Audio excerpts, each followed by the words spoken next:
Okay, very good morning students. இன்னைக்கு நம்ம class start பண்ணலாம். இப்போ லாஸ்ட் கிளாஸ் வந்து நம்ம ஃபர்ஸ்ட் லெசனுக்கான இன்ட்ரோடக்ஷன் பார்த்தோம். ஓகேங்களா? ஒரு சார்ஜ்னா என்னன்னு ஒரு இன்ட்ரோடியூஸ் ஆகிட்டோம். சார்ஜ்னு கேட்டால் நீங்கள் என்ன சொல்லுவீங்க? It is a inherent fundamental property அப்படின்னு நம்ம சொன்னோம். இது ஒரு ப்ராப்பர்ட்டி தான், actually property of all particle. அப்புறம் இந்த சார்ஜர் ரெண்டு வகை இருக்குன்னு சொன்னோம், ஒன்று ப்ளஸ் இன்னொன்று மைனஸ். இதுல நம்ம என்ன சொன்னோம்னா இது ரெண்டு என்ன பண்ணுவோம், ஒன்று அட்ராக்ட் பண்ணும், ரிப்பல் பண்ணும். ஓகேவா? அப்ப லைக் சார்ஜஸ் அன்லைக் சார்ஜஸ்ன்னு சொல்றாங்க. லைக் சார்ஜ் என்ன பண்ணும்? Ripple each other. Very good. Unlike charges attract each other. ஓகேங்களா? ரைட். ஸோ இந்த மாதிரி ரெண்டு சார்ஜ் இருக்கிறது நம்ம கண்டுபிடிச்சோம். ரப்பர் ராடு வந்து பாசிட்டிவ் சார்ஜா இருக்குமா, சாரி ரப்பர் ராடு நெகட்டிவ் சார்ஜா இருக்கும், கிளாஸ் ராடு தான் பாசிட்டிவ். ஒரு நிமானிக்ஸ் வச்சுக்கணும், கிளாஸ் பிளஸ் அப்படிங்கிறத ஞாபகம் வச்சுக்கிறோம். ஓகே, அப்போ சார்ஜ்னா ஃபண்டமெண்டல் ப்ராப்பர்ட்டின்னு பார்த்துட்டோம். அதுக்கப்புறம் அதோட கன்சர்வேஷன் நம்ம சொன்னோம். கன்சர்வேஷனா இது கான்ஸ்டன்ட், சேமா இருக்கும், மாறாது. இந்த யூனிவர்ஸ்ல எவ்வளவு சார்ஜ் இருக்கோ அது கான்ஸ்டன்ட் தான். நம்ம வேணா என்ன பண்ணலாம், ஒரு பொருள் இருந்து இன்னொரு பொருள் டிரான்ஸ்ஃபர் பண்ணலாம் இல்லையா, நம்மளால உருவாக்க முடியாது. Because we are not a god. கடவுளால மட்டும்தான் எல்லாமே பண்ண முடியும், நம்மளால இதை உருவாக்க முடியாது அப்படின்னு சொல்றாங்க. அடுத்தது குவான்டைசேஷன். உங்களால முடியும், நீங்க இப்போ பாசிபிள் இருக்கு, நீங்க ஃபியூச்சர்ல அதை கூட கண்டுபிடிக்கலாம். இது வரைக்கும் உள்ளதான் நான் சொல்றேன். ஸோ கன்சர்வேஷன் அப்படின்னு சொல்லிட்டாங்க. அடுத்து குவான்டைசேஷன். இந்த குவான்டைசேஷன்ல Q = NEன்னு சொல்றாங்க. சார்ஜோட மினிமம் வேல்யூ வந்து E. நம்ம எந்த ஒரு பொருள் எவ்வளவு சார்ஜ் பண்ணா அது n டைம்ஸ் ஆஃப் E இருக்கும். N இஸ் இன்டெகிரல் மல்டிபிள் அப்படின்னு சொன்னோம். அப்ப இதுல நீங்க படிக்க வேண்டிய இந்த ரெண்டு இடம் தான் சொன்னேன். கன்சர்வேஷன் ஒரு 2 மார்க்கு, குவான்டைசேஷன் ஒரு 2 மார்க்கு. ஓகே, இப்ப 11th ஆறாவது லெசன் யாருக்கா ஞாபகம் இருக்குங்களா? 11th ஆறாவது லெசன்.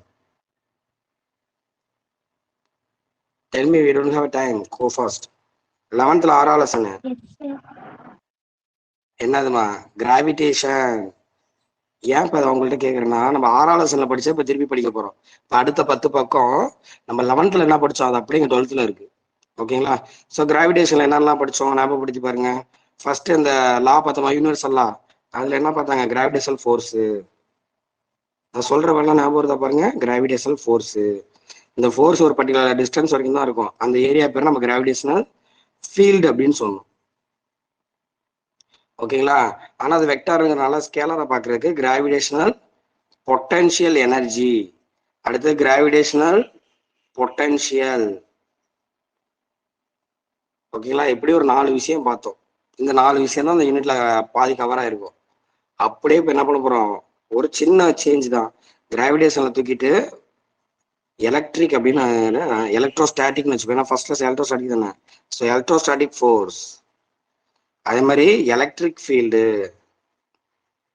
அடுத்தது எலக்ட்ரிக் பொட்டன்ஷியல் எனர்ஜி. இது எலக்ட்ரோஸ்டாட்டிக்னு சொல்லலாம், இல்லை எலக்ட்ரிக்னு சொல்லலாம், தப்பு இல்லை. அடுத்தது எலக்ட்ரிக் பொட்டன்ஷியல். இந்த 4 பேஜ் அடுத்த 30 பக்கத்துக்கு வரப்போகுது. சார் இந்த 4 டாபிக் தான். ஓகேங்களா? அப்படியே நம்ம 11th என்ன படிச்சோமோ அப்படியே டிட்டோ, ஒரு சின்ன சின்ன சேஞ்ச் இருக்கும், வார்த்தை மட்டும் மாத்தினா போதும். அதனால நம்ம கிளியரா படிக்கலாம். So electrostatic force, field, potential energy, potential. ஓகேவா? ஞாபகம் வருதாம்மா? இதை பத்தி ஐடியாஸ் இருக்கா? Yes, very good. சரி, இப்போ ஃபர்ஸ்ட் இன்னைக்கு நம்ம இந்த கிளாஸ்ல பார்க்க போற டாபிக் வந்து எலக்ட்ரோஸ்டாட்டிக் ஃபோர்ஸ். இப்பதான் கொஞ்ச நேரத்துக்கு முன்னாடி நீங்க சொன்னீங்க like charges unlike charges. So like charge என்ன பண்ண, ரிப்பல் பண்ணுது, அன்லைக் சார்ஜ் அட்ராக்ட் பண்ணுன்னு சொன்னீங்க. ஸோ ஒன்று அட்ராக்ட் பண்ணுது, பிடிச்சி தள்ளி விடுது, ரிப்பல் பண்ணுது.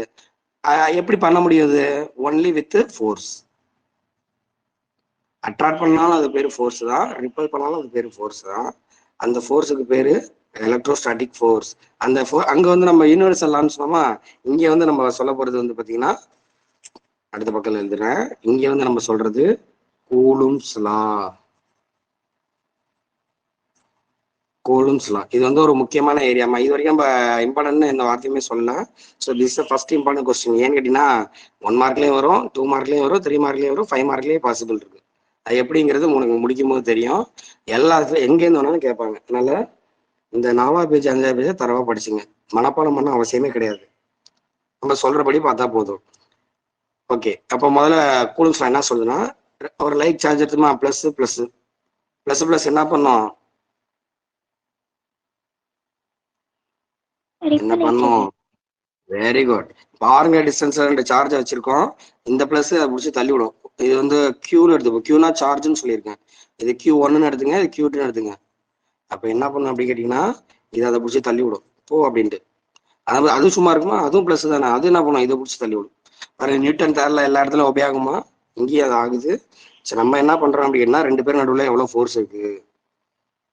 அங்க யூனிவர்சல் என்ன சொன்னிச்சு, ஃபோர்ஸ் எப்படி இருக்கும், அந்த ஸ்ட்ரக்சர் உங்களுக்கு ஞாபகம் இருக்கா, F டைலிவர்ஸ் M1 M2 inverse to R square அப்படின்னு பார்த்தோம். அதே தான் இங்கேயும் இந்த ரெண்டு நடுவில் உள்ள ஃபோர்ஸ் டைலிவர்ஸ் டு மேக்னிடியூட் ஆஃப் சார்ஜ், அதாவது Q1 Q2 value. Suppose Q1 Q2 அதிகமா இருந்துச்சுன்னா அதிகமான ஃபோர்ஸ் கொடுத்துருமா, இல்லையா கம்மியா இருக்குன்னா கம்மியான ஃபோர்ஸ் கொடுக்குது. அப்ப ஃபோர்ஸ் டைலிவர்ஸ் to product of magnitude of charge. அப்புறம் டிஸ்டன்ஸ் இன்வெர்ஸ் ஃபோர்ஸ், அதே எப்படின்னா ஸ்கொயர் டைம்ஸ். அங்க பார்த்தது அப்படியே இருக்கு பாருங்க. இப்போ கம்பைண்டா ஒரே இது எழுதவா, இப்போ F டைலிவர்ஸ் to Q1 Q2 by R square. அப்படியே நம்ம இங்க பார்த்துருக்கோம் பாருங்க யூனிவர்சல்லான்னு, அது மாஸுக்கு, இது வந்து சார்ஜுக்கு. அவ்வளவுதான் ஒரே ஸ்ட்ரக்சர். அப்ப ஒரு 2 மார்க்ல கேட்கறாங்க கூலும்ஸ் எல்லாம், அதை சொன்னேன்னு 2 மார்க்ல வருங்க.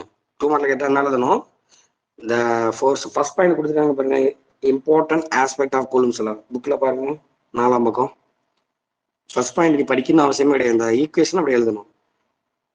இந்த ஃபோர்ஸ் டைலிவர்சல் to product of magnitude of charge and inverse force to square of the distance. டைலிவர்சல்னா ஃப்ரெண்ட்ஸ் மாதிரி, இது அதிகமான அது அதிகமாகவும் குறைஞ்சா குறையும். ஆனா இன்வெர்ஸ் ஃபோர்ஸ்னா எனிமி மாதிரின்னு சொல்லியிருக்கேன், அப்படியே ஆப்போசிட்டா பண்ணுவாங்க. அப்ப இவங்க அதிகமானாங்கன்னா இவங்க குறைவாங்க, இவங்க குறைஞ்சாங்கன்னா அதிகமாகாங்க. சரிங்களா, ஸோ இந்த மாதிரி டிபெண்டன்ல இருக்கு அப்படின்னு சொல்றோம். அப்ப டைலிவர்ஸை ஈக்குவலா மாத்தினா ஒரு கான்ஸ்டன்ட் வருமா, அந்த கான்ஸ்டன்ட்டை கேன்னு எடுத்துக்கிறாங்க. அங்க நம்ம ஜின்னு எடுத்துக்கிட்டோமா, F equal to G M1 M2 by R ஸ்கொயர்னு எடுத்துக்கிட்டோம். இங்க ஜி எடுத்துக்கிட்டு என்ன பண்றான், கேவை போட்டாங்க, K Q1 Q2 by R square. So this is a magnitude of force between two charges. It may be a attractive or repulsive, but force ஓட value வந்து எப்படி இருக்கும், K Q1 Q2 by R ஸ்கொயர்னு இருக்கும். இன்னொன்னு ஃபோர்ஸ்ங்கிறது வெக்டாரா ஸ்கேலாரா, vector. Vector, very good. அப்ப என்ன பண்ணணும்னா அதோட வெக்டார் ஃபார்ம் எழுதணும். அதனால என்ன பண்றாங்க, இப்படி F வெக்டார்னு போட்டுறாங்க. போட்டுட்டு இப்ப எக்ஸ் ஆக்ஸ்னா ஐ கேப் போடணும், ஒய்னா ஜே, இசனா கே. புக்ல உள்ள படத்தை பாருங்க, ஏதோ ஒரு ஆங்கிள் இருக்கு பாருங்க, அது என்ன ஆக்சிஸ்னு சொல்ல முடியல, அதனால ஆர் கேப் அப்படின்னு போட்டுறாங்க. நம்மள ஆர் கேப் போடலாம். இப்ப இந்த ஃபோர்ஸ் வந்து யாருமே இது வந்து அது மேல ஆக்ட் ஆகுதுன்னு சொல்றோமா, அப்ப 2 1 அவங்க செகண்ட் சார்ஜ் மேல ஆக்ட் ஆகக்கூடிய ஃபோர்ஸ் பை யார் கொடுக்குறா, ஃபர்ஸ்ட் சார்ஜ். அப்படிதாம்மா கொடுக்குறோம். இப்ப நம்ம கிளாஸ்ல இருக்கோமா, ஸ்டூடெண்ட் டீச்சர் மாதிரி. இப்ப நீங்க ஸ்டூடெண்ட் கவனிக்கிறீங்க, யார் சொல்லித்தரா, டீச்சர் சொல்லித்தரா, அப்ப ஸ்டூடெண்ட் டீச்சர். அது மாதிரி தான் இங்க சொல்றாங்க. ரெண்டாவது சார்ஜ் மேல ஆக்ட் ஆகக்கூடிய ஃபோர்ஸ் யார் கொடுக்குறா, பை 1. அதை போட்டுங்க. அதே தான் இங்கேயும் R21 ஸ்கொயர். அந்த இது மட்டும் வெக்டார் யூனிட் வெக்டார் போடும்போது மட்டும் நம்ம இங்கேருந்து எங்க டிஸ்டன்ஸ் பார்க்குறோம், 1ல இருந்து 2 பார்க்குறோம். இங்க 2 1 போட்டீங்கன்னா 1 2 போடணுமா, மற்றபடி அது ஒன்றும் அந்த அளவுக்கு நோட்டட் கிடையாது. ஜஸ்ட் பாத்துங்க அந்த ஏன்னா இங்கேருந்து தான் ஃபோர்ஸ் போக போகுது. அப்ப பொசிஷன் வெக்டார் எப்படி இருக்கு, 1ல இருந்து 2க்கு போகுது அப்படின்னு சொல்றாங்க. அப்ப நம்ம எப்படி எழுதுறோம், F21 equal to K Q1 Q2 by R21 whole square. Position vector வந்து R12 கேப், இல்ல ஐன்னு தெரிஞ்சு ஐ கேப்னு போட்டுடலாம் சிம்பிளா. இந்த மாதிரிலாம் போடணும் அவசியம் கிடையாது. ஓகேவா, உங்க புக்ல வந்து இப்படி கோன்லாம் கொடுத்ததுனால நம்ம இப்படி போட்டிருக்கோம். மறக்காம வெக்டார் சிம்பிளா போட்டிருக்கோம். ஓகேவா, இதுதான் வந்து என்னது அங்க உள்ள ஃபோர்ஸ்க்கான எக்ஸ்பிரஷன். இதை எப்படி படிக்கணும் அப்படின்னு கேட்டீங்கன்னா, force acting on charge Q2 by charge Q1 அப்படிதான் நம்ம படிக்கணும். ஈக்குவேஷன் 1.2 எழுதியிருக்காங்க பாருங்க, பேஜ் நம்பர் 4ல ஈக்குவேஷன் 1.2 இருக்கா, அதுக்கு மேல ஒரு லைன் ஆரம்பிக்கிறாங்க பாருங்க. According to Coulomb force, according to Coulomb, the force ஆரம்பிக்கிறாங்க, force on the charge Q2 exerted by charge Q1. சிம்பிளா F21 போட்டேன், அதுக்கு எவ்வளவு பெரிய விளக்கம் சொல்லிக்கிறாங்க. force acting on the charge Q2 by charge Q1. அப்புறம் தான் என்ன பண்றாங்க, ஈக்குவேஷன் இருக்காங்க. 2 மார்க்ல கேட்டா என்ன பண்ணோம், இந்த ஈக்குவேஷனை டேரக்டா எழுதுங்க, இதெல்லாம் எதுவுமே தேவையில்ல. இந்த பாக்ஸ் போட்டுக்க இந்த ஈக்குவேஷன் எழுதிட்டு வார்த்தையை எழுதுங்க. ஆஸ்பெக்ட்ல ஃபர்ஸ்ட் பாயிண்ட் எழுதணும். ஃபர்ஸ்ட் பாயிண்ட் அப்படியே படிச்சு பாருங்க. இதை இந்த ஈக்குவேஷன் அப்படியே எழுதி காட்டு, அந்த வார்த்தையா சொல்றீங்க. இது வரைக்கும் சொன்ன புரிஞ்சிருக்கா கூலும்ஸ்லாம்? எஸ். இப்ப 2 மார்க்ல கூலும்ஸ்லாம் கேட்டா என்ன எழுதணும், இந்த ஈக்குவேஷன் எழுதிட்டு ஃபர்ஸ்ட் பாயிண்ட் எழுதணும். ஃபோர்ஸ் டைலிவர்ஸ் to product of magnitude of charge inversely to square of the distance. Okay, இப்போ அடுத்து 5 மார்க்ல எப்படி சார் கேட்கலாம் அப்படின்னு கேட்டீங்கன்னா, various aspect of Coulomb's law. ஆஸ்பெக்ட்னா நம்ம பாயிண்ட்ஸா சொல்றாங்க. ஸோ கூலும்ஸ் லா பத்தி சொல்லுங்க, நிறைய பாயிண்ட் சொல்லுங்கன்னு கேட்பாங்க. அப்ப என்ன பண்ணலாம், ஃபர்ஸ்ட் இந்த ஈக்குவேஷன் ஒரு பாயிண்ட் எழுதிடலாம் வித் டெஃபினேஷனோட. ஃபர்ஸ்ட் பாயிண்ட் ரெடியா? அடுத்தது ரெண்டாவது பாயிண்ட் நான் டைட்டில் போடுறேன், various aspects of Coulomb's law. 5 mark. படம்லாம் கூட வரைய வேணாம், நீங்க என்ன பண்ணிடலாம், சரி படம் கூட வரைஞ்சிருங்களேன். 2 சார்ஜை போட்டு அதுக்கு நடுவில் ஃபோர்ஸ் எதுன்னு போட்டுருங்க. அடுத்தது ரெண்டாவது பாயிண்ட். இப்ப இங்க சார்ஜ் இருக்கு, இங்க சார்ஜ் இருக்கு. இப்ப ஃபோர்ஸ் இருக்குன்னு சொல்றீங்க, ஃபோர்ஸோட டைரக்ஷன் கேட்கறாங்க. இல்ல ஃபோர்ஸ் வந்து எந்த இடத்துல ஆக்ட் ஆகும். இப்ப நம்ம அட்ராக்டிவ்னு சொல்றோம், ரிப்பல்ஸ் சொல்றோம். ஆனா ஃபோர்ஸ் எப்படி இருந்தா எங்க இருக்குன்னா, இதை ஜாயின் பண்ற மாதிரி ஒரு லைன் வரைய சொல்றாங்க. இதான் ரெண்டாவது பாயிண்ட். இந்த force acting on line joining the two charges அப்படிங்கிறாங்கம்மா. ஃபோர்ஸ் எங்க இருக்கு, ஃபோர்ஸ் ஆக்ட் ஆன் லைன். அவ்வளவுதான், முடிஞ்சு போச்சு. வேற அது நேரா ஒரே லைன்ல தான் இருக்குமா. ஃபோர்ஸ் வந்து எல்லா டைரக்ஷனும் இருக்க போதுதான். ஆனா நம்ம இப்ப இந்த பிளஸ் இங்க வச்சிருக்கோம்னா அந்த லைன்ல இருக்கும். சப்போஸ் பிளஸ் இங்க வச்சிருக்கோம்னா இந்த லைன்ல இருக்கும். ஸோ இப்போ ஃபோர்ஸ் எங்க மட்டும் தான் ஆக்ட் ஆகும், லைன் ஜாயினிங் டூ சார்ஜஸ். இதுதான் செகண்ட் பாயிண்ட்ல சொல்றாங்க. அடுத்த தேர்ட் பாயிண்ட், இந்த கான்ஸ்டன்ட் கே சொல்லியிருக்கோம்ல, அதோட வேல்யூ என்ன சார்? இப்போ நம்ம 11th அந்த ஜியோட வேல்யூலாம் பார்த்துருப்பீங்க. 6.67 into 10⁻11 அப்படி வந்திருக்கும். அந்த மாதிரி இந்த கான்ஸ்டன்ட் கேவோட வேல்யூ என்ன சார் அப்படின்னு கேட்டிங்கன்னா, இந்த கேக்கு இன்னொரு எக்ஸ்பிரஷன் இருக்குடா. Actually K is equal to 1/4πε0 அப்படின்னு சொல்றாங்க. எப்சிலான் நாட், எப்சிலான் அது சிம்பிள் பேரு 1/4πε0. அந்த எப்சிலான் ஆகிடுனா பெர்மிட்டிவிட்டி அப்படின்னு சொல்றாங்க. எந்த அளவுக்கு ஃபோர்ஸை பெர்மிட் பண்ணுது. ஏன்னா இந்த ஃபோர்ஸ் வந்து ஒவ்வொரு பொருளும் ஒரு மாதிரி இருக்குமா. அதனால இது கொஞ்சம் டீட்டெயிலாக பின்னாடி சொல்றேன். இந்த எப்சிலான்னா பெர்மிட்டிவிட்டி ஆஃப் ஃப்ரீ ஸ்பேஸ் அப்படின்னு சொல்றாங்க. ஸோ இந்த கேவோட வேல்யூ எவ்வளோன்னு கேட்டிங்கன்னா 9 × 10⁹ அப்படின்னு சொல்றாங்க. கேவோட வேல்யூ எவ்வளவு, 9 × 10⁹. அங்க ஜியோட வேல்யூ எவ்வளவு சொன்னோம், 6.67 × 10⁻11. இங்க கேவோட வேல்யூ 9 × 10⁹. இதோட யூனிட்ல நம்ம போகணும்ல. ஸோ அப்ப இந்த கேவோட யூனிட் நம்ம இது பண்றோம். இந்த 12th பொறுத்த வரைக்கும் யூனிட் டைமென்ஷன் நல்லா பாத்துங்க, மனப்பாடமே பண்ணக்கூடாது. நம்ம 11th நாலேஜ் வச்சுக்கிட்டு நம்மளா போடணும். இப்போ இந்த கேவோட யூனிட் எப்படி கண்டுபிடிப்பீங்க, இதுல இருந்து கண்டுபிடிக்க பார்ப்போம். ஸோ கே மட்டும் வேணும்னா கேவை அங்கேயே வச்சுங்க. லெஃப்ட் சைட்ல ஃபோர்ஸ் எஃப் இருக்கு, இந்த டிஸ்டன்ஸ் அங்கே கொண்டு வந்துருங்க r². சார்ஜ் ஒரே இதாக எடுத்துங்க, அப்போ q² போட்டுங்க. இப்போ கேவோட யூனிட் கண்டுபிடிக்க ஃபார்ம் இருந்தாங்க, force into distance square charge square. ஃபோர்ஸோட யூனிட் என்னமா, எனிஒன் மைக் ஆன் பண்ணி சொல்லுங்க. Force unit very good newton. டிஸ்டன்ஸோட யூனிட் மீட்டர். மீட்டர். இங்க ஸ்கொயர் இருக்கனால மீட்டர் ஸ்கொயர் போடுங்க. பை சார்ஜோட யூனிட் என்னமா, தானே சொன்னோம், சார்ஜோட யூனிட் கூலும். கூலும். அதனால கூலும் ஸ்கொயர். அப்ப அந்த கூலும் ஸ்கொயர் மேல கூட எடுத்து வந்துடலாம், n m² c-2. நீங்க அங்க என்ன பார்த்திருப்பீங்க, n m² kg-2 பார்த்திருப்பீங்க. ஓகேவா, அங்க மாஸ் வந்த இடத்துல இங்க சார்ஜ் உள்ள வராங்க, அவ்வளவுதான். அப்ப இதோட யூனிட் போட்டுங்க, 9 × 10⁹ n m² c-2. அப்ப கான்ஸ்டன்ட் ஆஃப் ப்ரொபோஸ்ட் வேல்யூ வந்து 9 × 10⁹ nmc²-2. இதே உனக்கு என்ன பண்ணலாம், எக்ஸாம்ல கேவோட யூனிட் என்னன்னே கேட்கலாம். கூலும்ஸ் லாவில் இது ப்ரொபோஷனாலிட்டி கான்ஸ்டன்ட் சொல்றாங்க. இந்த கே பேர், இந்த ப்ரொபோஷனாலிட்டி கான்ஸ்டன்டோட யூனிட் என்ன, nm² c-2. இல்லை வேல்யூ என்ன கேட்டீங்கன்னா 9 × 10⁹. அந்த கேக்கான எக்ஸ்பிரஷன் என்னன்னு கேட்டீங்கன்னா, இப்போ நம்ம ஏன்னு F = ma சொல்றீங்க. அப்ப ஏக்குன்னு ஒரு எக்ஸ்பிரஷன் இருக்குமா இல்லையா, ஏன்னா வெலாசிட்டி பை டைம்னு சொல்றோம்ல, அந்த மாதிரிதான் கேன்னு அதுக்கு என்ன எக்ஸ்பிரஷன் 1/4πε0. எப்சிலான்னா பெர்மிட்டட் ஆஃப் ஃப்ரீ ஸ்பேஸ்ன்னு சொல்றாங்க. அதாவது ஒரு வேக்கம் வந்து எந்த அளவுக்கு அந்த ஃபோர்ஸை அலோவ் பண்ணுது, பெர்மிட் பண்ணுது. ஸோ அதான் பெர்மிட்டிவிட்டி. நம்ம ஜஸ்ட் மனப்பாடம் தான் பண்ணிக்கணும்.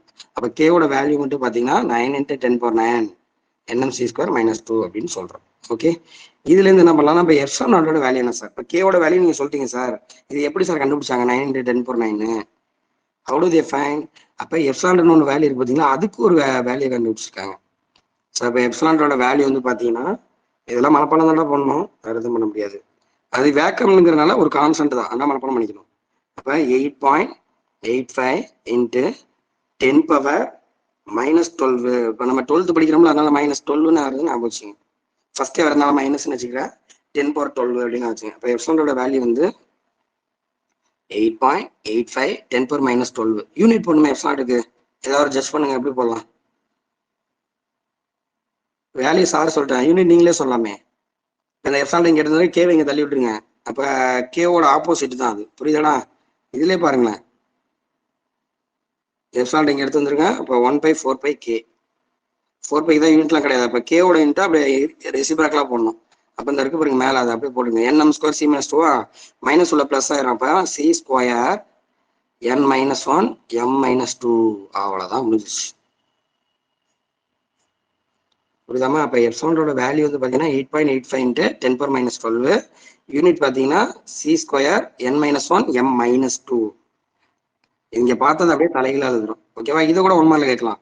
அந்த பெர்மிட்டட் ஃப்ரீ ஸ்பேஸோட யூனிட் என்ன, இந்த பெர்மிட்டட் ஃப்ரீ ஸ்பேஸோட வேல்யூ என்ன பாருங்க. இப்போ எல்லாத்துலேயுமே பாசிபிள்னு சொன்னா சார் 1 மார்க்ல இதெல்லாம் கேட்கலாம், 2 மார்க்ல லாவை கேட்கலாம், 1 மார்க்ல இந்த வேல்யூஸ் யூனிட்டா கேட்கலாம், இல்லை 5 மார்க்ல இது அப்படியே கேட்கலாம். Okay, third point. சரி, இப்போ அடுத்தது 4th பாயிண்ட். ஏதாவது டவுட்னா ஸ்டாப் பண்ணி உடனே கேட்டுருங்க. யோசிச்சுட்டு இருந்தீங்கன்னா அப்போ மைண்ட் டிஸ்ட்ராக்ட் ஆகும், அதுலேயே போயிடும். சரி, இப்போ 4th பாயிண்ட் என்ன சொல்லியிருக்காங்க அப்படின்னு கேட்டிங்கன்னா, இப்போ ஃபோர்ஸ் கண்டுபிடிக்க ஃபார்முலா நம்ம தெரிஞ்சிருச்சு, k × q1 q2/r². இந்த ரெண்டு சார்ஜோட வேல்யூ 1 கூலும் எடுத்துக்க சொல்றாங்க. q1ம் சரி q2ம் சரி 1 கூலும் அப்படின்னு ஒன்று எடுத்துக்க சொல்றாங்க. எடுத்துக்கிட்டிங்கன்னா அதே டிஸ்டன்ஸ் வந்து 1 மீட்டர்னு எடுத்துக்க சொல்றாங்க. அப்போ ரெண்டு 1 கூலும் சார்ஜ் 1 மீட்டர்ல இருக்க மாதிரி எடுத்துக்க சொல்றாங்கம்மா. சரி, இது ஒரு 1 கூலும், இது ஒரு 1 கூலும் இமேஜ் பண்ணிங்க. அதில் அவ்வளோ சார்ஜஸ் இருக்கான். இது ரெண்டும் 1 மீட்டர் டிஸ்டன்ஸ் இருக்கு. இப்போ இது 2 நாள்ல ஃபோர்ஸ் எப்படி இருக்கும்? கம்மியா இருக்குமா அதிகமா இருக்குமா? ஹெவியா இருக்கும். அந்த ஃபோர்ஸோட வேல்யூ என்ன கண்டுபிடிக்க சொல்றாங்க.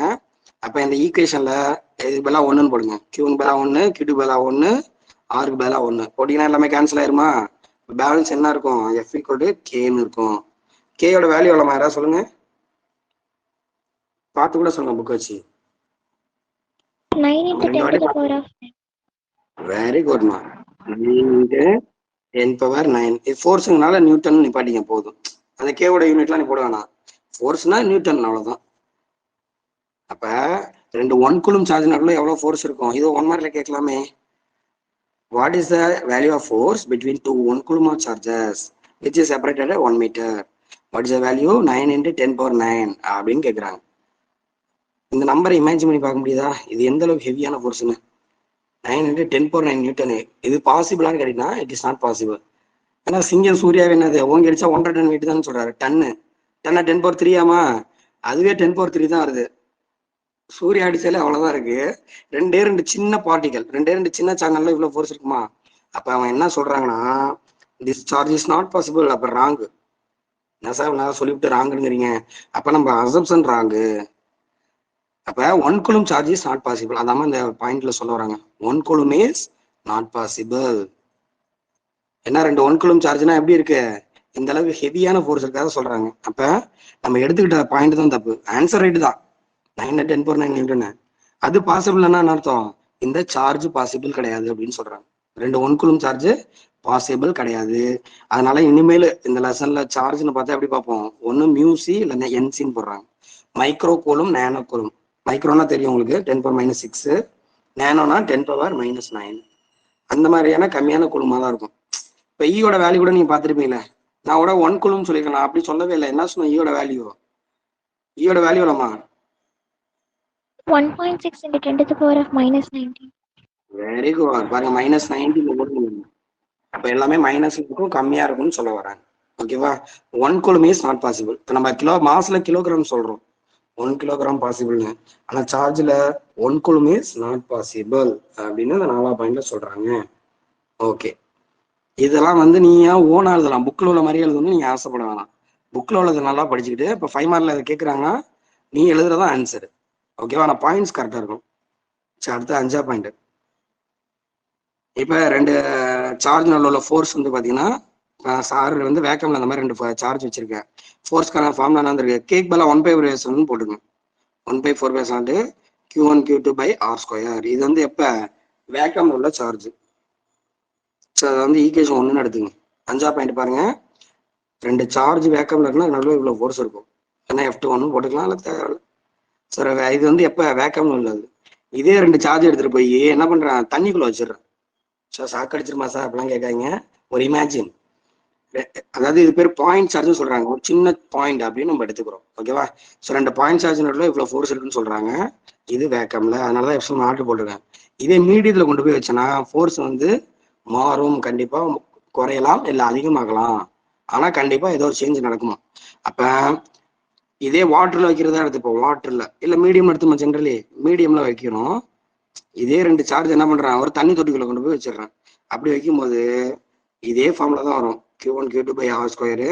ஆனால் ஒரு சின்ன சேஞ்சு, அங்கே எப்சிலான் பதில் என்ன பண்ணுவோம், எப்சிலான் அப்படின்னு போகும். அந்த மீடியத்துக்கு ஒரு எப்சிலான் வேல்யூ இருக்கும். இது நான் சொல்லும் போதே சொன்னேன், எப்சிலான் என்னன்னு சொன்னேன், பெர்மிட்டிவிட்டி ஆஃப் ஃப்ரீ ஸ்பேஸ், இல்லை ஏரு இல்லை வேக்கம் அப்படின்னு சொல்றோம். ஸோ வேக்கத்துக்கு தான் இந்த எப்சிலான். இதே ஏதோ ஒரு மீடியத்துக்கு எப்சிலான்னு ஒரு வேல்யூ இருக்கும். ஓகேவா? கண்டிப்பா இந்த 1 2 வேல்யூ வேற. ஒரு உதாரணத்துக்கு இது 10 நியூட்டன் வருதுன்னு வச்சுக்குவோம், இது 9 நியூட்டன் கூட ஆன்சர் வரும். ஒரு இமேஜினரியா சொல்றேன், கண்டிப்பா சேஞ்ச் ஆகும்னு சொல்றாங்க. அப்ப வேக்கம்ல ஒரு ஃபோர்ஸ் இருக்கு, மீடியத்துல ஒரு ஃபோர்ஸ் இருக்கு. இப்ப என்ன பண்றாங்க, சும்மா இல்லாம இந்த 2 ஈக்குவேஷன் டிவைட் பண்றாங்க. அப்ப வேக்கம்ல உள்ள ஃபோர்ஸ் டிவைட் பை மீடியத்துல உள்ள ஃபோர்ஸ், இதை டிவைட் இது ரெண்டுத்தையும் ரிலேட் பண்றாங்க. ஓகேவாமா? சரி, அப்ப டிவைட் பண்ணா என்ன ஆகும்னு நினைக்கிறீங்க, Q1 Q2 R square, Q1 Q2 R square cancel ஆயிரும். அப்புறம் 1/4 பையும் 1/4 பையும் கேன்சல் ஆயிரும். பேலன்ஸ் என்ன இருக்கு, பேலன்ஸ் என்ன இருக்கு பார்த்து சொல்லுங்க. Epsilon by epsilon. Epsilon naught by epsilon. Very குட்ரா, வெரி குட். இங்க 1/ε மேல இருக்கு, கீழே வந்து 1/ε இருக்கு. நீ இதை என்ன பண்ணலாம், அப்படியே தலைகீழ கூட போட்டுலாமே. அப்ப எப்சிலான் பை எப்சிலான் நாட். ஓகேவா? அப்ப எப்படி வந்திருக்கு, 2 மீடியத்துல உள்ள ஃபோர்ஸை டிவைட் பண்ணா மீடியத்தோட பெர்மிட்டிவிட்டி, வேக்கமோட பெர்மிட்டிவிட்டி, அப்ப ரெண்டுத்தையும் ரிலேட் பண்ற மாதிரியான ஒரு ஈக்குவேஷன் இருக்கு. இப்ப இது பேரு எப்சிலான் ஆர்னு போடுறாங்க, ரிலேட்டிவ் பெர்மிட்டிவிட்டி. புதுசா ஒரு வார்த்தை உள்ள கொண்டு வரோம், ரிலேட்டிவ் பெர்மிட்டிவிட்டி. அப்படின்னா relation between permittive of the medium, permittive of free space. 2 charge உள்ள ஃபோர்ஸ் இருக்குன்னு சொல்றோம். வேக்கம்ல ஒரு மாதிரி இருக்கும், மீடியம்ல ஒரு மாதிரி இருக்கும். அப்ப மீடியம்ல வந்து எப்சிலான் சொல்றாங்க, வேக்கம்ல வந்து எப்சிலான் சொல்றாங்க. ரெண்டு ரிலேட் பண்றது ரிலேட்டிவ் பெர்மிட்டிவிட்டி. இதை வந்து நோட் பண்ணிக்கோங்க, புக்ல எங்கேயுமே இருக்காது, இருக்கு கடைசி லைன்ல இருக்கு பாருங்க, 5வது பேஜ் லெஃப்ட் காலம்ல கடைசியில இருக்கும் எப்சிலான் பை எப்சிலான். ஆனா இது எங்கேயுமே இருக்காது பாருங்க. இது ஆல்சோ எதுக்கு ஈக்குவல், எஃப் பை எஃப்எம்க்கு ஈக்குவல். அதை நோட் பண்ணி வச்சுக்கோங்க எங்கேயாவது. Epsilon equal to F by FM. நம்ம ரெண்டு டிவைட் பண்ணனால தான் ஆன்சரே வந்திருக்கு. இது வந்து புக்லயே இருக்கு, ஆனா இது யாருக்குமே தெரியாது. ஓகேவா? அதனால இதை நோட் பண்ணிங்க. உனக்கு என்ன பண்ணலாம் அப்படின்னு கேட்டீங்கன்னா, 2 சார்ஜ் இருக்கு, வேக்கம்ல ஃபோர்ஸ் கொடுத்துருவான். இதே ஒரு தண்ணிக்குள்ள வைக்கும்போது இவ்வளவு ஃபோர்ஸ் இருக்குன்னு கொடுத்துருவான். அப்ப எப்சிலான் வேல்யூ என்னன்னு கேட்பான், ரிலேட்டிவ் பெர்மிட்டிவிட்டியோட வேல்யூ என்ன, நீ தான் கண்டுபிடிக்கணும். 2 டிவைட் பண்ணா ஆன்சர் வந்துடும். இல்ல எப்சிலான் வேல்யூ டிவைட் பண்ணாலும் எப்சிலான் வரும். ஸோ இந்த மாதிரி 2 விதமான ஈக்குவேஷன் இருக்கு. இது பேர் ரிலேட்டிவ் பெர்மிட்டிவிட்டி அப்படின்னு சொல்றாங்க. ஓகேவா? இப்ப ஒரு முக்கியமான ஒன்மா இருக்கு, ஏர் இருக்குல்ல, ஏர், அதோட ரிலேட்டிவ் பெர்மிட்டிவிட்டி வேல்யூ என்ன, யாராவது சொல்லுங்க. ரிலேட்டிவ் பெர்மிட்டிவிட்டியோட யூனிட் என்னமா, ரிலேட்டிவ் பெர்மிட்டிவிட்டியோட யூனிட் என்ன, ரிலேட் தானே பண்றோம், மேலேயும் ஃபோர்ஸா கீழே ஃபோர்ஸா, அப்ப no unit, newton newton cancel ஆயிருமே. அப்ப ரிலேட்டிவ் பெர்மிட்டிவிட்டி என்ன கிடையாது, யூனிட் கிடையாது. 1 மார்க்ல கேட்கலாமே, what is the unit of relative permittivity. அதே பெர்மிட்டிவிட்டின்னு கேட்டா நமக்கு இது இருக்கு, யூனிட் சொன்னேன், எப்சிலான் யூனிட் சொன்னா இல்லையா, சி ஸ்கொயர் n-1 m-2ன்னு சொன்னோம். இது வெறும் பெர்மிட்டிவிட்டிக்கு தான். ஆனா ரிலேட்டிவ் பெர்மிட்டிவிட்டிக்கு என்ன கிடையாது, யூனிட் கிடையாது. அதே யாரோட ரிலேட்டிவ் பெர்மிட்டிவிட்டி நான் கேட்கறாங்க. இப்ப யாருன்னா என்ன பண்ணி, எப்சிலான்னா மீடியம் பை யாருன்னு நான் சொல்லியிருக்கேன். நான் யாருக்கே கேட்கும்போது மேலே எப்சிலான் கீழே எப்சிலான் போட்டுருவீங்க. அப்ப எப்சிலான் கேன்சல் ஆகி 1 வந்துருமா. இந்த இடத்த நல்லா கவனிச்சுங்க, யாரோட ரிலேட்டிவ் பெர்மிட்டிவ் வேல்யூ 1. ஒவ்வொரு பொருளுக்கும் ரிலேட்டிவ் பெர்மிட்டிவ் வேல்யூ இருக்கும், யாருக்கு வந்து 1. ஏன்னா எப்சிலான் ஃபார்ம்ல என்ன சொல்றீங்க, எப்சிலான் பை எப்சிலான். மீடியத்தோட பெர்மிட்டிவிட்டி, வேக்கமோட பெர்மிட்டிவிட்டி. போன்ற என்ன கேட்கறாங்க, யாருன்னு கேட்கறாங்கன்னா மேலே யாரு தான் கீழே யாரு தான். இப்ப இதையும் எப்சிலான் தான் எடுத்துக்கணும், இதையும் எப்சிலான் தான் எடுத்துக்கணும். கேன்சல் ஆனா ஆன்சர் 1. அப்ப யாருக்கு வந்து எப்சிலானோட வேல்யூ 1, யாரை தவிர மற்ற மீடியத்துக்கு கிரேட்டர் தென் 1 வரும். ஏன்னா எந்த ஒரு மீடியத்துக்கு கொஞ்சம் அதிகமாக தான் வரும், அதனால மேல உள்ள நம்பர் அதிகமாக வருதுனால ஏற தவிர இது எந்த மீடியத்துக்கும் எப்படி இருக்குமா, கிரேட்டர் தென் 1 அப்படின்னு சொல்றாங்க. ஓகேவா? ஸோ இது மாதிரி 5 பாயிண்ட் இருக்கு. இப்போ 5 மார்க்ல கேட்டாங்கன்னா இந்த 5 பாயிண்ட் எழுதினாலே போதும், ஈஸியா இருக்கும். ஆனால் இதுல எது டவுட் இருக்கா உங்களுக்கு?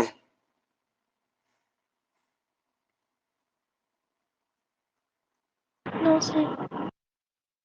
ஓகேம்மா. இப்போ நம்ம 5 பாயிண்ட் சொல்லியிருக்கோம் 5 மார்க்குக்கு. வாட்டி சொல்லிட்டு அடுத்த மாதிரி போறேன். அப்ப 2 சார்ஜ் நடுவில் எவ்வளவு ஃபோர்ஸ் இருக்குன்னா இவ்வளவு ஃபோர்ஸ்னு சொன்னாங்க.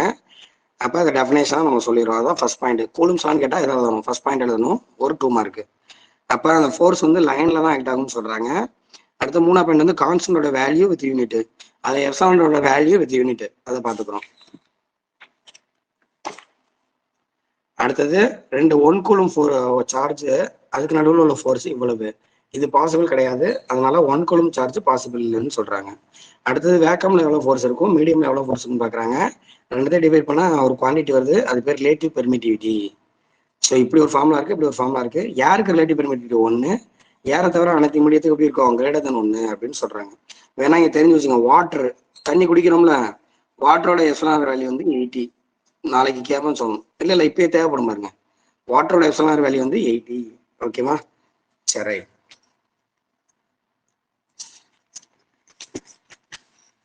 இப்ப வந்து என்ன சொல்லிருக்கோம், 1 மார்க்குக்கும் சொல்லி கொடுத்தாச்சு, 2 மார்க்கும் இருக்கு, 5 மார்க் இருக்கு. இன்னொரு 3 மார்க்ல கேட்க வாய்ப்பு இருக்குன்னு சொல்றோம்ல, அது எப்படிங்கிறத நம்ம இப்ப பார்ப்போம்.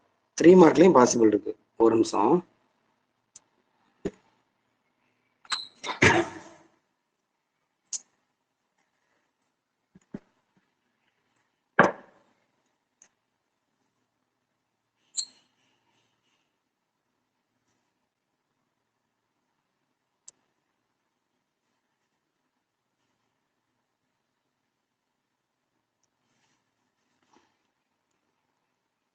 இங்க பாருங்க.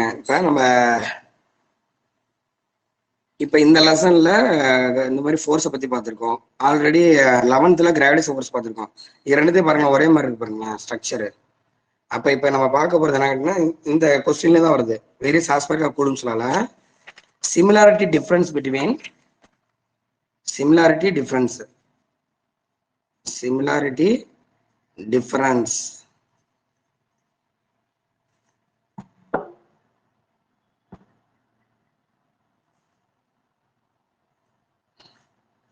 difference between நம்ம 11th படிச்ச நியூட்டன் லானா நியூட்டன் லா கிராவிடேஷன், அப்புறம் இங்க படிச்ச கூலும்ஸ் லா.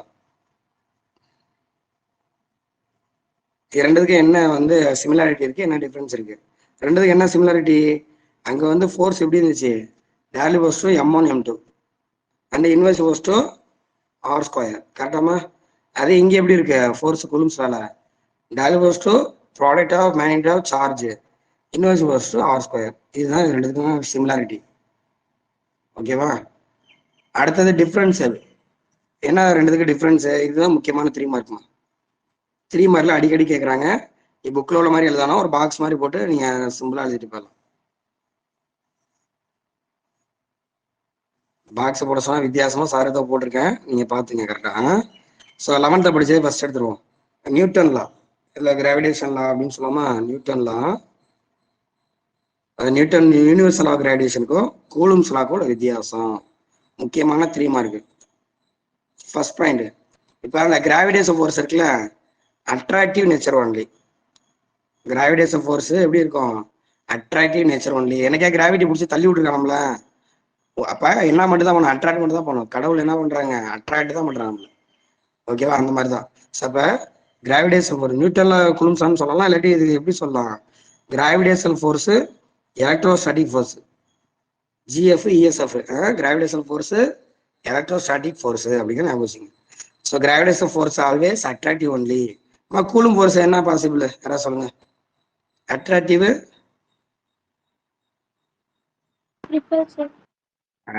வெரி குட்மா. இங்க வந்து அட்ராக்டிவ் மட்டும் தான் சொன்னோம் நியூட்டன்ல. அதாவது gravitation force always attractive, Coulomb force attractive உண்டு, ரிப்பல்சிவ் உண்டு. இதுதான் ஃபர்ஸ்ட் பாயிண்ட். அடுத்த 2ஆம் பாயிண்ட், இந்த கான்ஸ்டன்டோட வேல்யூஸ் பார்த்தோம்ல, இங்க கான்ஸ்டன்ட் ஜின்னு சொல்லியிருக்கோம். ஜியோட வேல்யூ எவ்வளோமா, 6.67 × 10⁻−11. அதே இங்கே கான்ஸ்டன்டோட வேல்யூ கேவோட வேல்யூ வந்து எவ்வளோ சொன்னீங்க, 9 × 10⁻9. யூனிட் பார்த்துங்க, இது nm² kg-2, இது nm² c-2. ஓகேவா? இப்போ இந்த கான்ஸ்டன்ட் வச்சுக்கிட்டே நீ சொல்லலாம் யார் பெரிய ஆளுன்னு. நீ என்ன நினைக்கிறீங்க, யார் பெரிய ஆளு, கிராவிட்டி பெரிய ஆளா, எலக்ட்ரோஸ்டாட்டிக் ஃபோர்ஸ் பெரிய ஆளா, யார் ஸ்ட்ராங்கரா இருப்பாங்கன்னு கேட்குறேன். அந்த கான்ஸ்டன்ட் வேல்யூ வச்சு நீ கம்பேர் பண்ணி பாரு. வெரி குட்மா. ஏன்னா இது மைனஸ்ல இருக்கு பாருங்க. ஏன்னா ப்ரொபோர்ஷனாலிட்டி கான்ஸ்டன்ட் நம்ம போடுறோம் F = G m1m2/r² போடுறோம். இந்த ப்ரொபோர்ஷனாலிட்டி கான்ஸ்டன்ட் இங்க வந்து நீ கேன்னு போடுற போற. அப்ப G பெரியால K பெரியால definitely K greater than G. நான் உனக்கு 11th என்ன சொன்னேன்? கிராவிட்டி தான் பெரிய ஆளு, கிராவிட்டி தான் பெரிய ஆளுன்னு சொல்லியிருந்தேன். கிராவிடேஷன் ஃபோர்ஸ் தான் பெரிய ஆளுன்னு. ஆனா இப்ப 12th பெரிய ஆளு இன்னும் ஒரு பெரிய ஆள் வந்துட்டாங்க. அப்ப எலக்ட்ரோஸ்டாட்டிக் ஃபோர்ஸ் தான் பெரிய ஆளு. ஏன்னா 10⁻⁹ பாசிட்டிவ்ல இருக்கு பாருங்க. இது கூட நீ சொல்ல தேவையில்ல, ஆனா தெரிஞ்சுக்கணும். வார்த்தை கொடுத்துருக்காங்க. ஜியோட வேல்யூ கேட வேல்யூ போட்டுங்க, அது போதும். கே பெருசா இருக்கனால நம்ம என்ன சொல்றோம்? Electrostatic force is stronger than the gravitation force அப்படிங்கிற மாதிரி சொல்றாங்க. இதுக்கு ஒரு ப்ரூஃபே இருக்கு, பின்னாடி சம் வரும்னு நான் சொல்றேன். ஸோ இது 2வது பாயிண்ட் தான். அடுத்தது 3வது பாயிண்ட். இப்ப நம்ம அந்த கிராவிடேஷன் ஃபோர்ஸ் இருக்குல்ல, இப்ப வேக்கம்ல வந்து கிராவிடேஷன் ஃபோர்ஸ், கிராவிட்டி வந்து வேக்கம்ல இருக்குன்னு வச்சுப்போம். இதே தண்ணிக்குள்ள எவ்வளவு இருக்கும் கிராவிட்டி? சேம் வேல்யூ தான் இருக்க போகுது. அப்ப என்ன சொல்றாங்க? Independent of medium. கிராவிட்டி எல்லாம் ஒரு இடத்துக்கு மாறாது. ஹைட்டை பொறுத்து டெப்த்தை பொறுத்துலாம் மாறும். ஆனா ஒரு இடத்துல மீடியத்தை பொறுத்து மாறாது. அப்ப இண்டிபெண்டன்ட் ஆஃப் மீடியம். அதுவே இங்க என்ன சொல்லியிருக்கோம்? வேக்கம்ல ஒரு மாதிரி இருக்கும், மீடியத்துல ஒரு மாதிரி இருக்கும். அதுக்கு நம்ம போட்டுக்கிட்டோம் ரிலேட்டிவ் பெர்மிட்டிவிட்டி. அப்ப இங்க என்ன சொல்றாங்க? Dependent of medium. அவ்வளவுதான். இது ஒரு 3 மார்க் கொஸ்டின். 3 மார்க்ல கேட்டா அது எழுதிருங்க. இதே மாதிரி கூட எழுதலாம், கொஞ்சம் எலாபரேட் பண்ணி எழுதிங்க. ஓகேவா? இது அட்ராக்டிவ் நேச்சர், இது 2 நேச்சர் இருக்கும். இதோட வேல்யூ, இதோட வேல்யூ, அப்புறம் இது பெருசுன்னு அதை சொல்லிருங்க. இதுவுமே independent medium, depend of medium. இல்லை 5 மார்க்ல கேட்டாங்கன்னா இது வரைக்கும் சேர்த்து கூட எழுதுங்க. மார்க் கேரண்டியா வந்துடும், 5 மார்க் உனக்கு. இதுக்கப்புறம் 2 பாயிண்ட் இருக்கு. நியூட்டன் தேர்ட்ல தான் ஒபே பண்ணுது அப்படின்னு சொல்றாங்க. அந்த ரோமன் லெட்டர் 7 போட்டுருவாங்க பாருங்க. அவங்க என்ன சொல்றாங்க? Q1 Q2 இது வந்து அதை ரிப்பேர் பண்ணா அதே மாதிரி இதுவும் என்ன பண்ணுமா? இதை ரிப்பேர் பண்ணுமா? அப்ப F21 அது எதுக்கு ஈக்குவலா இருக்கு? F12க்கு ஈக்குவலா இருக்கும். வெக்டார் ஃபார்ம் போடுங்க, ஈக்குவல் ஆப்போசிட் போடுங்க, அவ்வளவுதான். இது வந்து 7ஆம் பாயிண்டா சொல்லியிருக்காங்க. அது கூட எழுத வேண்டாம். இந்த மாதிரி ஈக்குவல் ஆப்போசிட் ஃபோர்ஸா இருக்கும். நியூட்டன் தேர்ல இங்கேயும் ஒபே ஆகுது பாத்துங்க. ஓகேவா? அப்புறம் கடைசி பாயிண்ட் என்ன சொல்றாங்கன்னா, நம்ம இங்க எடுத்துக்கிறது என்ன? பாயிண்ட் சார்ஜ் தான் நம்ம எடுத்துக்கிறோம். ஃபுல்லா பெருசு பெருசா படிக்காம ஒரு சின்ன பாருங்க, சின்னோண்டா பிளஸ் போட்டு இப்படி போட்டுருக்க பாருங்க. இது ஒரு பாயிண்ட் சார்ஜ் Q1. டோட்டல் சார்ஜையும் ஒரு சின்ன பாயிண்டா நம்ம எடுத்துக்கிறோம். பெரிய பெரிய பொருளுக்கு எடுத்துக்கிட்டோம்னா இந்த மாதிரி நம்ம பார்க்க முடியாது. ஆக்சுவலி இந்த மாதிரி தனியா சார்ஜ் எடுக்க முடியாதுன்னு சொல்றாங்க. ஏன்னா சார்ஜ் எப்பொழுதும் எப்படி இருக்கும்? கூட்டமா இருக்கும். இப்ப ஒண்ணும் கிடையாது. இந்த கேப் எடுத்தோம்னா இந்த கேப்ல மட்டுமே எப்படியும் ஒரு 10,000 கோடி சார்ஜ் இருக்கும். ஒரு சார்ஜ் உன்னால என்ன பண்ண முடியாது? கையில எடுத்து பார்க்க முடியாது. ஆனா சார் இங்க படமா வரைஞ்சிருக்கேன் பாருங்க. அப்ப இதெல்லாம் ஒரு அசம்சன் தான். ஒரு பாயிண்ட் சார்ஜர் 2 சார்ஜ் இருக்கும்போது இது நல்ல ஒரு ஃபோர்ஸ் இருக்கும் அப்படின்னு சொல்றாங்க. ஓகேவா? அதான் கடைசி பாயிண்ட் சொல்றாங்க. பாயிண்ட் சார்ஜுங்கிறது ஒரு அசம்சன் தான். ஏன்னா எல்லா சார்ஜ் எப்படி இருக்கும்? க்ரௌடடா இருக்கும் அப்படின்னு சொல்லி அதை முடிக்கிறாங்க. இதெல்லாம் தேவையில்ல. இந்த பாக்ஸுக்கு மேல ஒரு 5 பாயிண்ட், இந்த பாக்ஸை போட்டிங்கனாலே போதும், உனக்கு 5 மார்க் ரெடி. இல்லை இது ஒரு 3 மார்க்கு, 2 மார்க்கு ஃபர்ஸ்ட் பாயிண்ட், 1 மார்க்ல எதை வேணாலும் கேட்கலாம். சொன்னாலும் பாத்துங்க. சரி, இதுல எது டவுட் இருக்காமா உங்களுக்கு?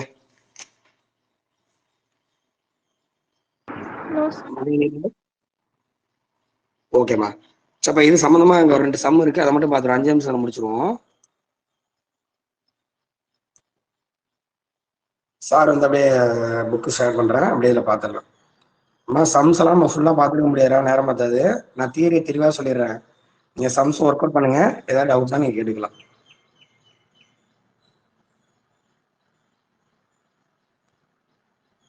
இன்னைக்கு உங்களுக்கு ஹோம்ஒர்க் என்ன கேட்டீங்கன்னா, கூலும் சேவை அப்படியே ஃபுல்லா படிச்சிருங்க. நீங்க கிளாஸ் ரூம்ல ஃப்ரீயா இருந்தாலும் முடிச்சுட்டு வந்துருங்க. ஓகேவா? இன்னைக்கு ஈவினிங்குள்ள நீங்க படிச்சிருக்கணும், அப்பதான் நல்லா புரியும்.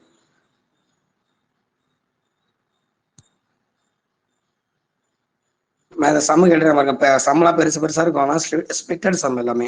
ஓகேவா? இப்போ Q1 கிட்ட 2 சார்ஜ் கொடுத்துருக்காங்க. அதோட வேல்யூ +2 குளுமு +3 குளுமா, இல்லை 3 விதமான பார்சல் கொடுத்துட்டு என்ன கேட்டிருக்காங்க? Find the force. ஃபோர்ஸ் வந்து கேட்குறாங்கன்னா மொத்தம் 3 விதமான கொஸ்டின் கேட்டிருக்காங்க. ஓகேவா? எப்படி கண்டுபிடிங்க? ஃபோர்ஸ் கண்டுபிடிக்க ஃபார்முலா என்ன? ஃபோர்ஸ் கண்டுபிடிக்க ஃபார்முலா என்ன? 1/4 Q1 Q2/r². ஓகேவா? ஃபர்ஸ்ட் கேஸ் என்ன பண்றேன்? Q1 2 micro coulomb, 3 micro coulomb. 1/4 value தான் கேன்னு சொல்றோம். அந்த கேவோட வேல்யூ நான் அவங்க கொடுக்க மாட்டாங்க, நீ தான் போட்டுக்கணும். 9 × 10⁹ போட்டுங்க. அடுத்தது 2 மைக்ரோ கூலும், மைக்ரோ 10⁻⁻6மா.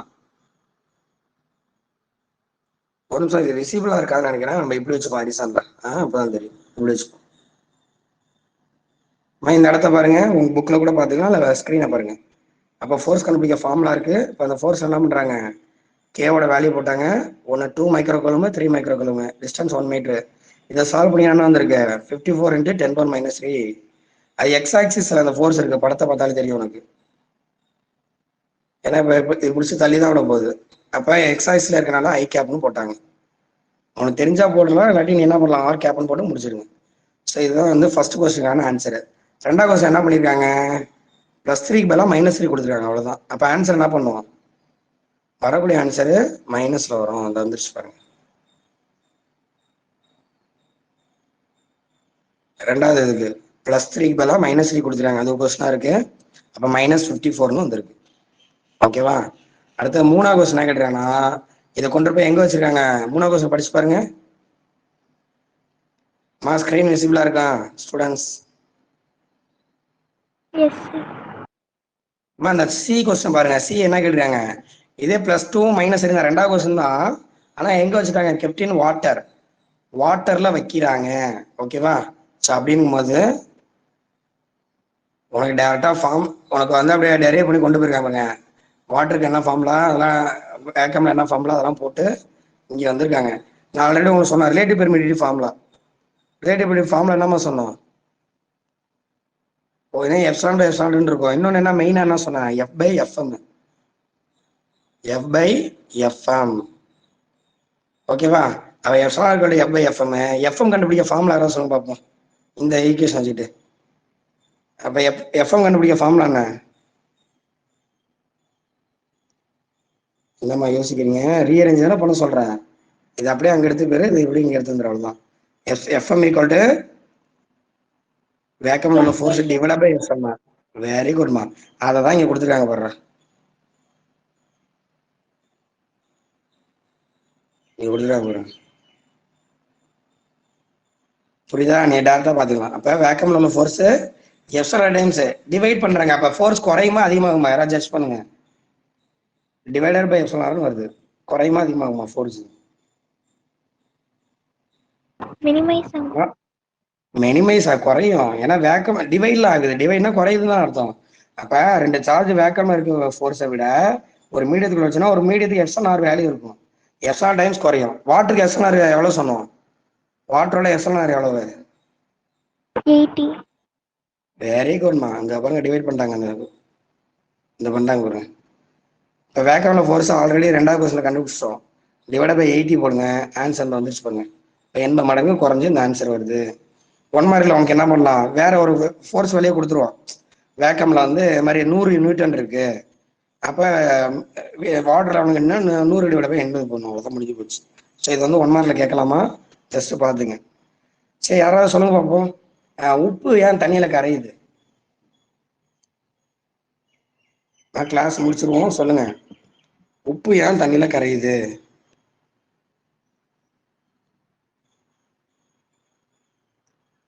ஒண்ணு கெமிஸ்ட்ரி பாயிண்ட் ஆஃப் வியூல சொல்லாம, வாட்டர் வந்து சால்வன்ட் சொல்லலாம், அது கூட சொல்ல மாட்டீங்களே. சரி, உப்பு வந்து ஏன் கரையுதுன்னு கேட்டீங்கன்னா, வாட்டர் சால்வன்ட்னு சொல்றேன், அது கணக்கு கிடையாது.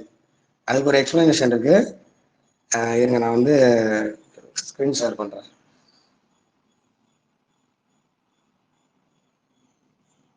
சாரோட ஒயிட் போர்டு தெரியுதா? Please anyone answer. ஓகேம்மா. இப்ப உப்புன்னு சொல்றோம்ல, உப்புன்னு என்னது, NaCl.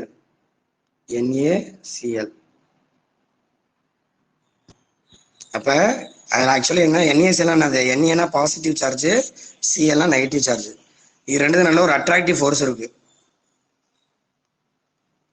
அப்ப Na பிளஸ் Cl மைனஸ், இந்த அட்ராக்டிவ் ஃபோர்ஸ் தான் உப்பு உப்பா இருக்கு. ஓகேவா. ஏன்னா இது நல்ல ஃபோர்ஸ் நம்மளுக்கு தெரியும்.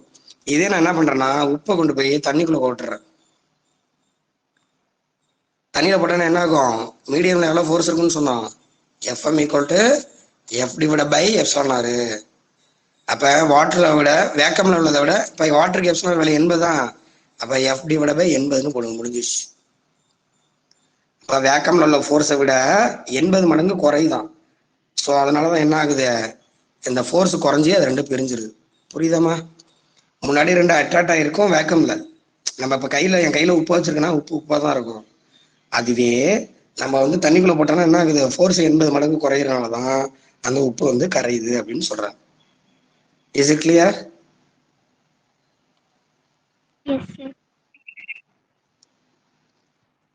ஓகேம்மா.